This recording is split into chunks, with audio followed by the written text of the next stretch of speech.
Okay, friends, welcome to the Subaru WRX. This is the GT edition, so that means all of the things you can get on the Subaru WRX are on this one, but it is the same engine you get in every version. So 278 horsepower, 258 pound-feet of torque, if I remember correctly.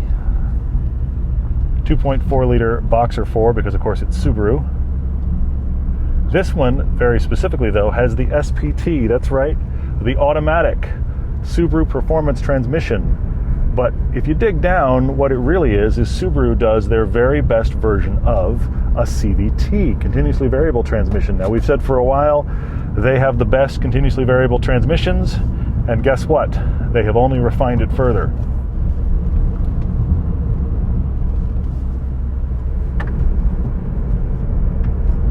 So you have paddles you can use. It picks a predetermined ratio.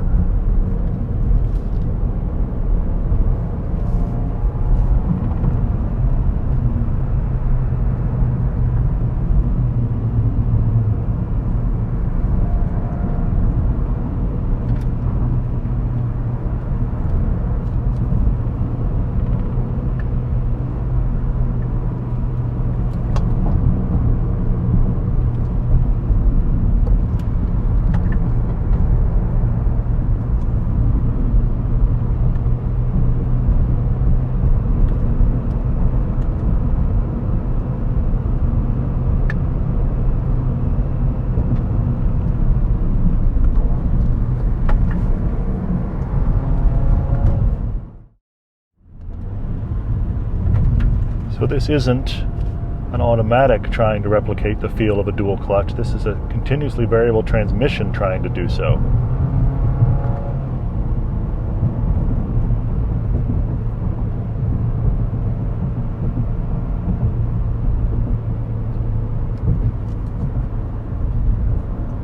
Sometimes it drags a bit, but most of the time it does a really good job.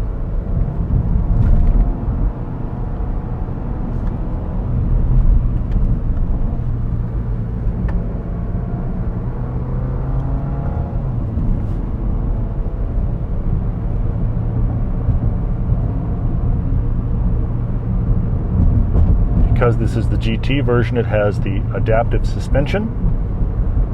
It has many modes. Sport Plus now.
big production happening up here.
This is quick and very sure-footed, which is unsurprising considering it's Subaru's all-wheel drive system.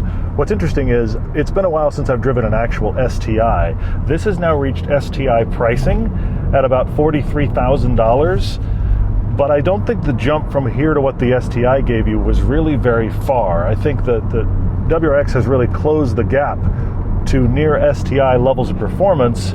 So it's too bad that the price is as high as it is. This starts at about 30 grand. Again, loaded out like this is 43, which seems like a lot of money for a WRX, but you start to realize, that's nasty.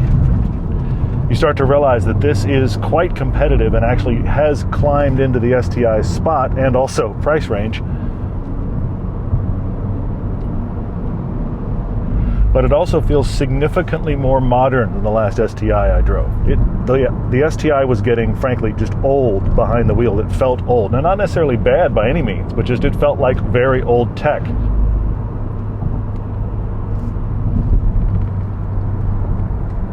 This feels significantly more modern. It also feels quite a bit stiffer than prior WRXs I've driven.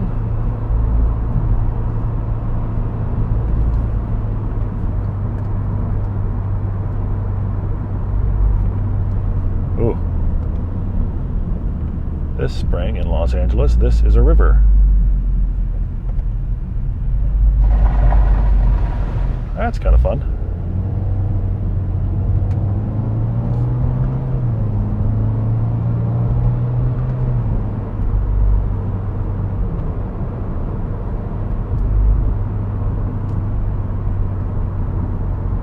Ultimately, this WRX is better than I was told, better than I was led to believe. I don't know that it's the standout in the segment, but it really holds its own.